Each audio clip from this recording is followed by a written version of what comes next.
Good morning,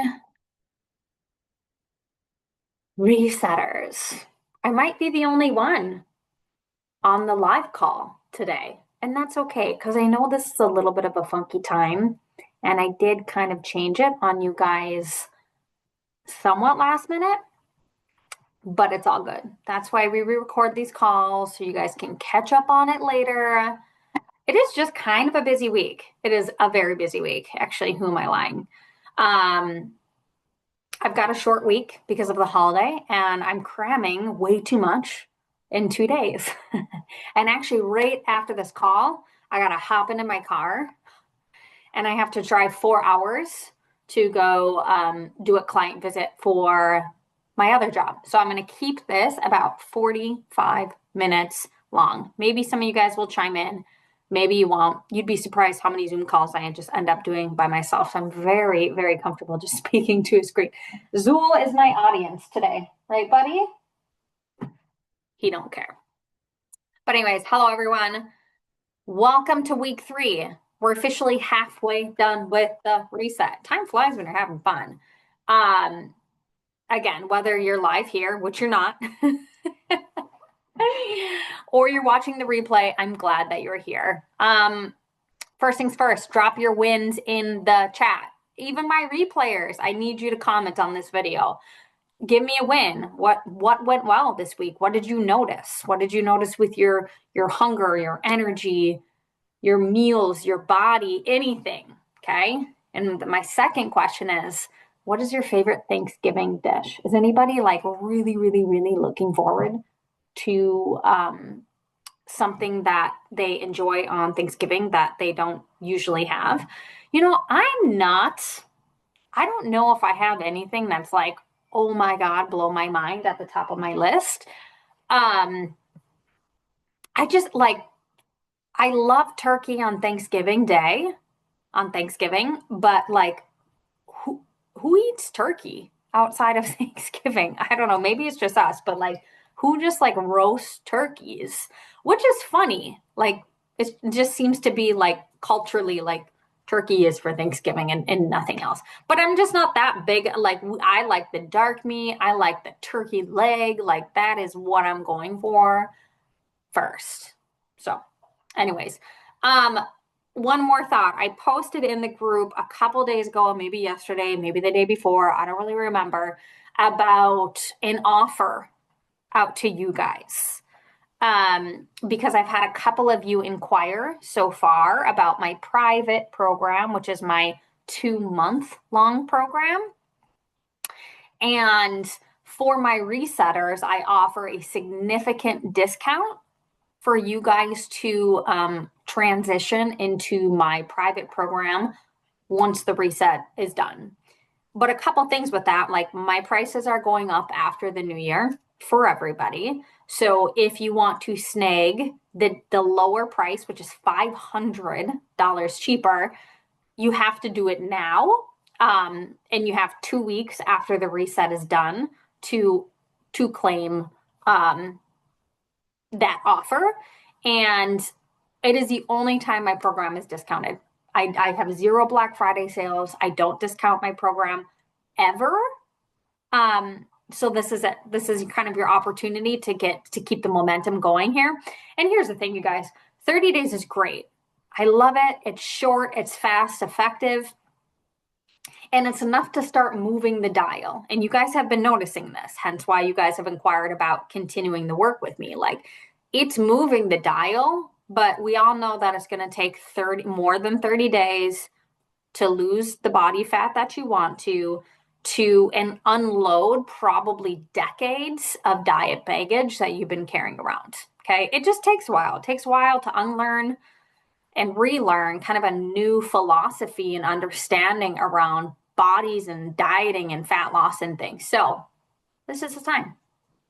Anyways, that's all I'm going to say about it. So this week we're diving into something super, super important: how your metabolism actually works. Okay. Your body's fueling system. That's what I do. I'm a metabolic health coach. I help people improve their metabolic health, which in turn helps them feel better in their bodies, lose weight, manage hunger, ditch the cravings, not be so hungry all the time, and then generally just overall improve their overall well-being and quality of life later on, right? Because that's the name of the game. We want to age like fine wine. I'm not even a wine drinker. I don't even know why I say that. And I believe once you understand how fuel is used in the body, you will never be confused about how to feed yourself again. So last week we nailed a couple of things. We nailed last week, over the last couple of weeks, eating real meals. Stopping the snacking and the nibbling and the grazing all day long. We are buckling up to real meals when hunger calls, and we are eating those meals all the way to our natural satiety point. Hopefully you guys are starting to figure that out a little bit and play around with it. We're breaking fast like a king. Your first meal of the day should be your biggest. Biggest. I can see some of you probably need a little bit more work like this, but your first meal of the day should be your biggest, most substantial, nutrient-dense, protein epic meal, okay? Kings, queens, if that feels better to you. And then the other thing was prioritizing protein, not just at your first meal, but your subsequent meals. I still want you to prioritize protein, okay? Think of protein as like the head honcho of your plate, and everything else is just like for fun, right? The accessories of your plate, your fruit, your veggies, your starch, whatever it is.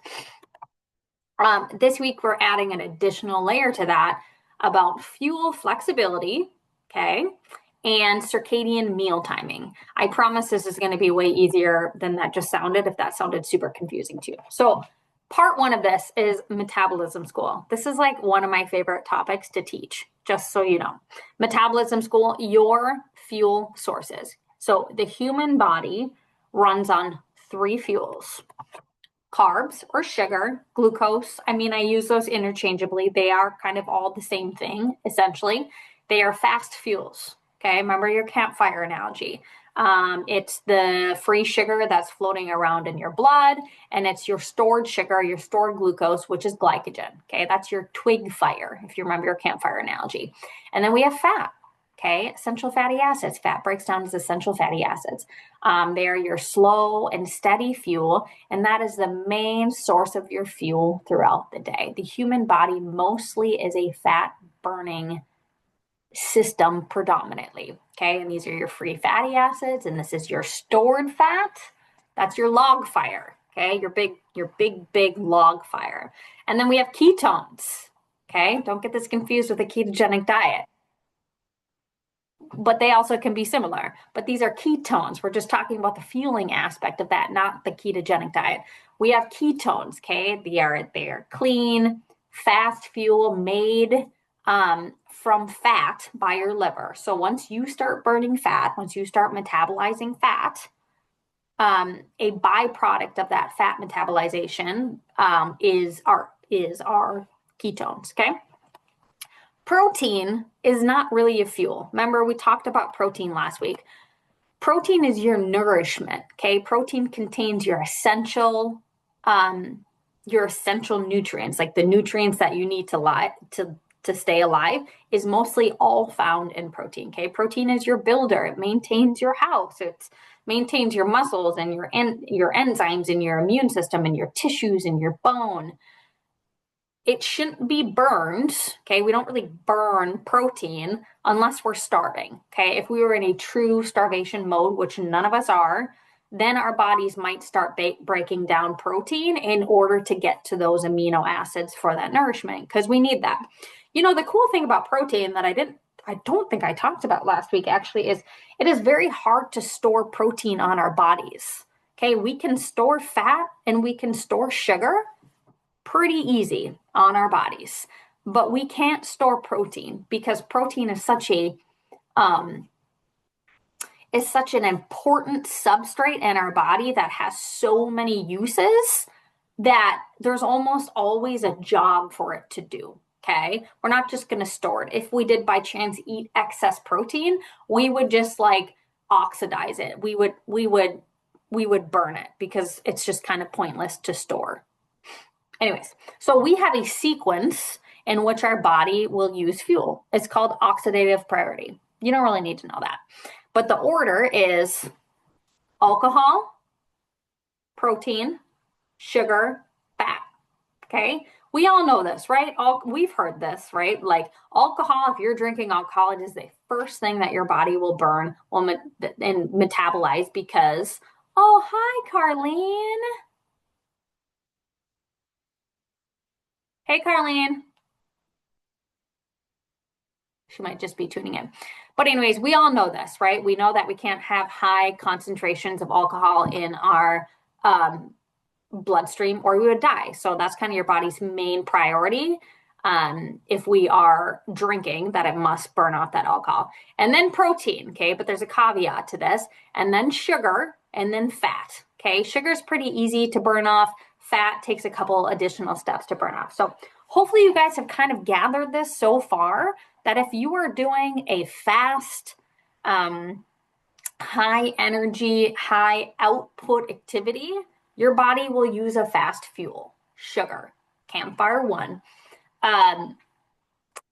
We have about 2,000-ish, give or take, calories worth of stored sugar on our body, okay? And it's usually kept in our liver and it's usually kept in our muscles, right? Our muscle glycogen at any given time that we can use and tap into when we need to, when we're doing something that sugar would be the preferred fuel source. If you are doing kind of a low and slow activity, which we do most of our days, right? Our body uses a slow fuel, which is fat, campfire two, or log fire. Even the leanest person, okay, I'm going to repeat this, even the leanest person has tens of thousands of calories worth of stored fat on their body, stored fuel on their body. That's all that fat is. That's a nice reframe. All that fat is just stored fuel, waiting for us to tap into. Just most people really struggle to tap into it. And we're going to talk about that in a minute. And then we have ketones. Okay. Ketones are also a fast fuel. And all of these fuel sources are fine. Okay. Sugar, ketones, fat, they're all fine, viable sources for your body.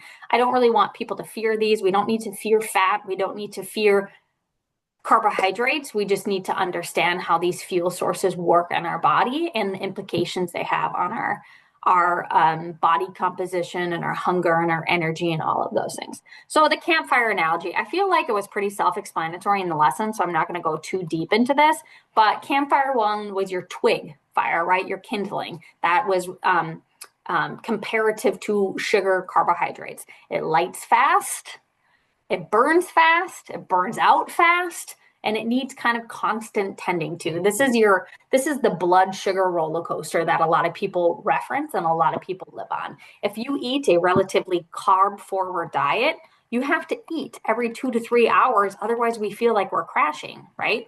This is the like emergency snack where we feel like we're going to die if we don't need to, if we don't have access to food. And it's a tedious fire, right? We have to like throw tidbits of food, twigs at the fire all day long to feel like we're keeping our energy up and to keep hunger at bay. And it's just a lot of work. Okay. This is where kind of that meal snack paradigm comes in, where we're eating all day long. And then we have campfire two. Okay. Those are your logs, your big log fire, your fat and ketones. You guys have experienced this already. Many of you have, because I've heard your guys' comments about like your break fast like a king when you're really prioritizing protein and the fat that naturally comes along with the protein that you're eating. You're feeling pretty steady for quite a few hours, that satiety, right? So the campfire too, it burns slow, it burns steady, it lasts for hours, right? That's your satiety. And there's very little drama. You just get to like eat your log fire with your protein and the fat, and then you just get to like ride that satiety wave for 4, 5, 6, 7 hours until we need to eat again, right? Hunger gets really quiet when we're prioritizing our log fire. This is your default metabolic state as a human. Okay, we are a fat. It might not feel like it right now, and we can fix this. This is a totally fixable problem. You are a fat burning animal by design. I'm sure everyone has experienced people trying to promote like gimmicky supplements and diet programs and exercise programs that promote fat burning, right? promote fat burning, buy this and you rev up your fat burning. It's like, you already are a fat burning animal. You don't need fake supplements and an exercise program to help you burn fat, because you are a fat burning animal at default state. You're running on fat, or we should be, okay? We should be. A lot of people aren't, but that's what we're fixing here. Fat should be our predominant fuel source that we're running on every day, because we live relatively slow lives. Just think of your day, okay? We wake up, we roll out of bed, we meander, we might drink our coffee, we sit down for a little bit. Maybe we get our kids ready. If we have, younger kids in the house, we get into our cars, or we go stand at our desk in our house, we drive to work, we sit some more. We might work out for an hour a day. We get back into our car, we drive home, we eat dinner, we sit down some, right? It is a relatively, we don't have it might feel chaotic and stressful, but it's a relatively kind of low and slow lifestyle. Okay. That is what I just explained is a predominantly fat burning day. Okay. And when you have to tap into those fast fuels like sugar and ketones, you're good. You're good because you've got them stored on and in your body. And we don't have to micromanage this at all. What I'm talking to you guys about, we don't need to micromanage. It just kind of happens behind the curtains, right? You're just living your day. Maybe you go to the gym and you hit a high intensity workout. Your body's like, cool, this animal's moving. It's moving fast. Let's liberate some stored sugar, right? From the liver, from your muscles, and to fuel this exercise. And then when you're done exercising, your body taps back into that fat burning mode. Maybe you're walking down the street and you have to jump out of the way of a swerving car. Okay. You're quick. Your body liberates sugar from your liver, right? That fight or flight state to get you moving fast. And then when that threat is over, we go back to our predominantly fat burning state. The problem is our modern diets and how we engage with food, which is like what we eat and how we eat, right? The frequency of what we're eating has pulled us out of this kind of default state and trapped us into this sugar burning mode, where a lot of people are struggling with metabolic syndrome, insulin resistant, blood sugar problems, hunger, constant hunger, cravings, low mood, low sugar, all of the things. So many of us have been told that sugar is our body's preferred fuel. Maybe you haven't heard this, but a lot of people have. Like, people say, like, you need sugar, your brain needs sugar. Your brain does need sugar. Your brain can function on sugar, and your brain can function on ketones. Okay, those are the two fuel sources that your brain is able to use. But here's the truth. Sugar isn't preferred because it's better. Sugar is just preferred because it's easy and it's accessible. Okay.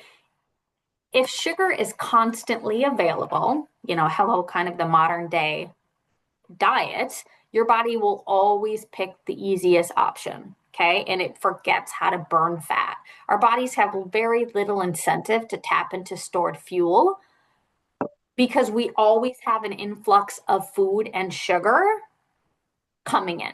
Okay. So that's why a lot of people feel that hangry, the lightheadedness, the shaky, the irritability, the hunger every few hours, your body has lost access to your log fire. And that's that's part of our work here in the reset, is we're kind of retraining your body to access and prefer slow fuel again, fat, right? Fat, whether that's the dietary fat on your plate or whether that is the fat stuck to our bodies that we are trying to obliterate. And this is why we break fast like a king, right? We break fast with protein, mostly protein. We've said this, right? I want very little carbohydrates at this meal because our body isn't necessarily asking for fuel in the morning, right? We talked about the difference here. Carbs and fat are fuel sources. Protein is not a fuel source. It's nourishment, right? Those are where our nutrients come from. But as I said, nobody is lacking fuel. Everybody has adequate amount of sugar stuck to their body. Everybody has adequate amount of fat stuck to their body. So when we get up and our first hunger of the day calls, it's not like, hey, we need some carbs and fat here on board. It's like, we need some nourishment.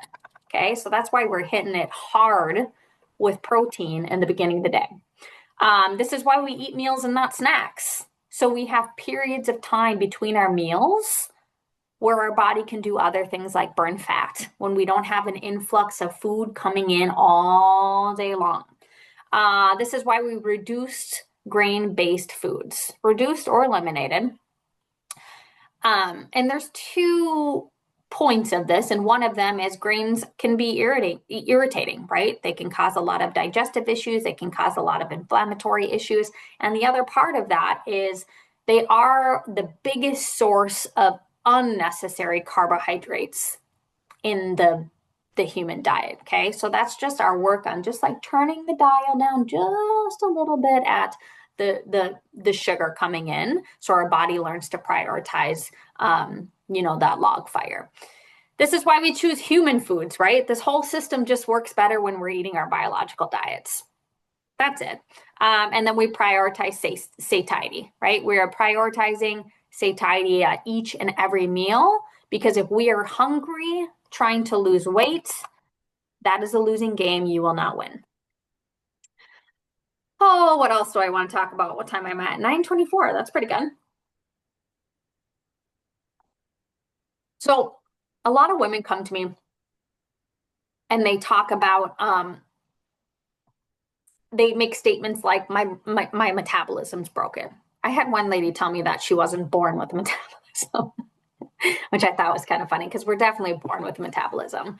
And it might feel broken, but our metabolism is actually very, very hard to break. But it does get run down. It does get run down with all like the bullshit that we do with dieting and food and stress and sleep and all of that stuff. So it just gets a little bit sluggish. And if it feels like this, it's probably something worth fixing. Okay. If you feel like you need constant snacks, if you feel like you can't go very long between your meals, if you feel like you get shaky and nauseous when you get hungry, or that you just get these kind of debilitating cravings out of nowhere, it's because your body can't access fuel, not because we don't have fuel readily available. Okay. It's like we're swimming in stored fat that your body can't actually reach. Why? And this is where insulin resistance come in. Okay. There's a statistic. It's like 93% of Americans have some level of metabolic syndrome, and insulin resistance is part of that. So in insulin resistance, and I think I talked about this a little bit last week, but I'm going to reiterate it again. So what you do, so we eat something, insulin shows up to take that fuel, shuttle that fuel that's in your blood into your cells. But your cells don't respond. Remember my puppet show from last week?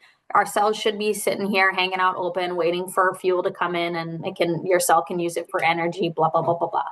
But an insulin resistant person, your cells don't respond. Your cells are shut because they're like, hey, we got way too much in here right now. So what happens is fuel stays in your bloodstream.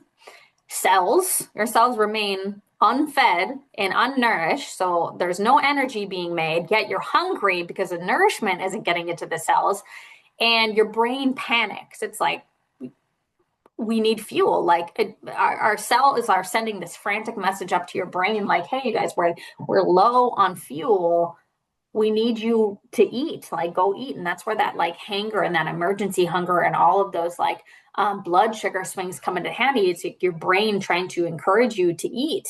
You feel starving despite having fuel everywhere. You're like, shit, I'm not starving, right? We can all look down and look at our the body fat that we don't want, and we're like, we're not starving. Like, why isn't my body just tapping into this fat? I've got finite amounts of fat stored on my body for my body to snack on when food's not present, yet there's a blockage there. That's why women with insulin resistance, they feel exhausted and hungry and frustrated and fatigued.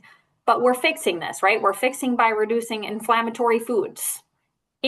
Inflammation causes insulin resistance in and of itself. We're flipping to fat burning, right?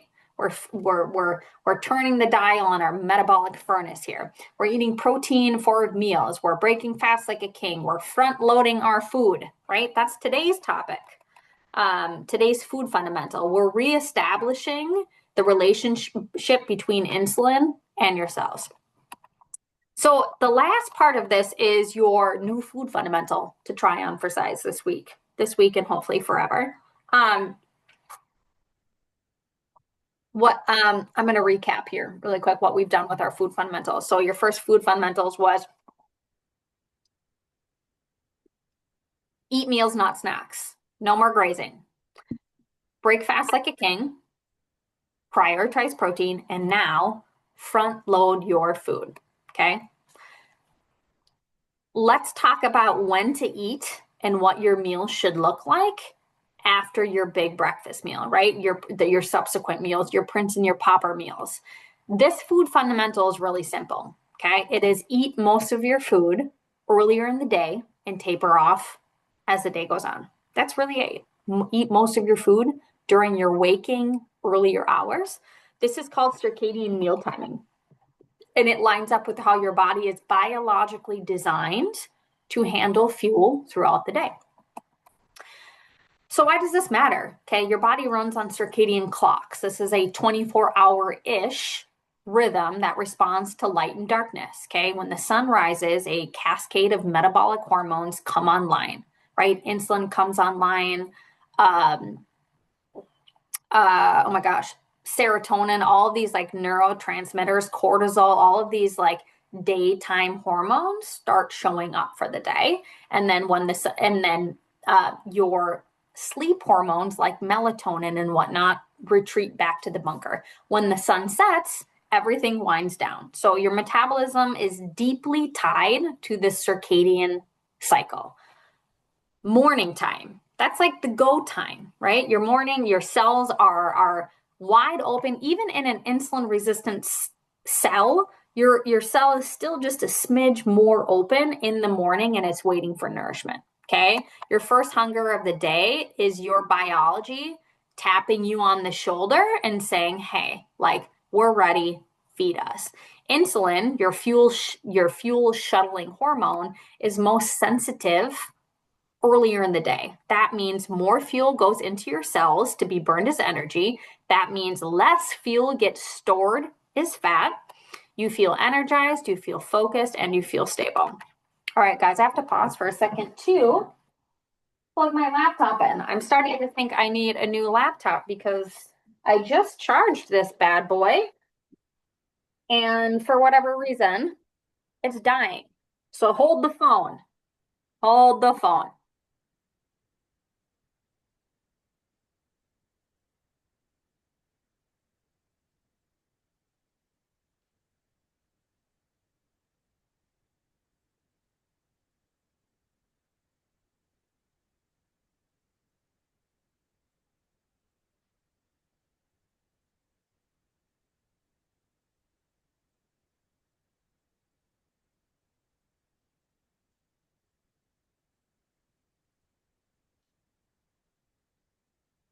Okay, I'm back.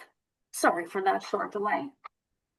Um, Anyways, this is why we break fast like a king, right? The first meal sets the tone for the entire day, and it is setting the foundation to front loading your food.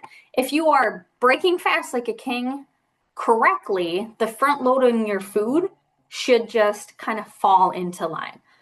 So as the day goes on, if fuel efficiency drops, okay? As the sun moves across the sky, your metabolism changes with it, and all these hormonal responses changes with it. So your body gradually needs less fuel, and insulin becomes less effective, okay? But what do we culturally do? We nibble and we eat like birds all day long, and then we feast at dinner. Like dinner is our first meal of the day, and then we snack up until bed. Totally backwards from what your biology wants and from what your biology is handled to do into the later hours. Your body is winding down for sleep, okay? When the sun goes down, your body is winding down for sleep. Whether or not you are winding down for sleep, your body is, or it wants to, right? Melatonin is rising, and here we are dropping a giant pile of food on that it has no use for at 8 p.m. I'm just making 8 p.m. up. Like there's no magic number at 8 p.m., but it's just when the sun goes down. I mean, the sun goes down at like 5 o'clock now.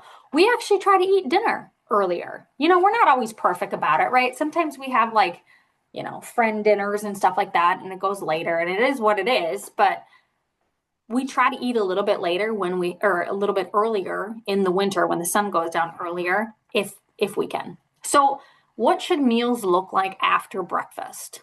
Keep it simple. Lunch, your Prince meal. Okay. If you're still, I only eat 2 meals a day. A lot of my clients only eat 2 meals a day. So you're gonna have to rearrange this a little bit according to what you're doing. And I still am using breakfast, lunch, and dinner, even though those are kind of made up social constructs, but this is still kind of what we do. So lunch, your Prince meal, like your middle meal, still prioritize protein always, but this is where you can bring in like a mixed plate, right? Your starches, your potatoes, your fruit. I mean, I have a little bit of fruit with the first meal, but it's still predominantly protein. Things like that, a mixed plate. And then dinner, your popper meal, small, right? Smaller, think light and lean. Protein, veggies. You're responding to a naturally smaller evening hunger instead of forcing more food. And I want you guys to know it shouldn't feel like you're like trying hard to do this. If we're really like, nailing our first meal of the day, this should kind of feel like this. Like your first hunger of the day should feel much more prominent than your last hunger of the day. So we're actually just responding to our hunger that should be diminishing, kind of going down throughout the day. And we're responding by eating less because we're less hungry. I don't want this to feel like we're like trying to like shove a square peg in a round hole. We don't have to be like visually trying to do this with like smaller plates or anything like that. This should just kind of naturally happen when you execute it appropriately. Think of it like an upside down cone, right? Think of your meals like a cone that is flipped upside down where it is bigger at the top, smaller at the bottom, bigger at the top, smaller at the bottom. Breakfast, king, lunch, prince, dinner, popper, okay? When you really nail this, something cool happens. Your hunger naturally tapers off as the day goes. You won't be hungry at night because your body was properly fueled and nourished during the day when your insulin and cells were at their peak performance, okay? If you're not hungry in the morning, I always have women say this, well, I'm not hungry in the morning. Yes, you are. We are. Yes, you are. Your cone is just upside down, okay? If you eat most of your calories at night, of course you're not going to be hungry. And if you're snacking up until you go to bed and you're having a little snack here and there, of course you're not going to be hungry in the morning, okay? Because your body is still handling the food that you ate last night, okay? So if you fix this cone, your morning hunger will return in a good and healthy way. Like we should feel a pretty pronounced hunger sometime in the morning. Okay. It doesn't mean you have to like do this right as we talked about. We don't have to like do this right when we roll out of bed, but just like sometime in the morning. Like my first meal of the day is more of like at that like later morning, early on lunch hour. Okay. What else do I want to say about that? No, I think that's it. I think that's it. You guys, I did really good timing. 9:36. Carlene, I'm so glad that you could tune in. I'm sure you're at work right now. But I'm glad that you could make the live. For everybody else who's catching the replay, if you have thoughts on this or questions, or you're really confused about how to execute this like front loading your food and your cone, and if I'm not making any sense to you, please just drop your questions in the replay and I will get to them. Otherwise, Carlene, have a fantastic rest of your day, and I will check in with you resetters later. Thanks, guys.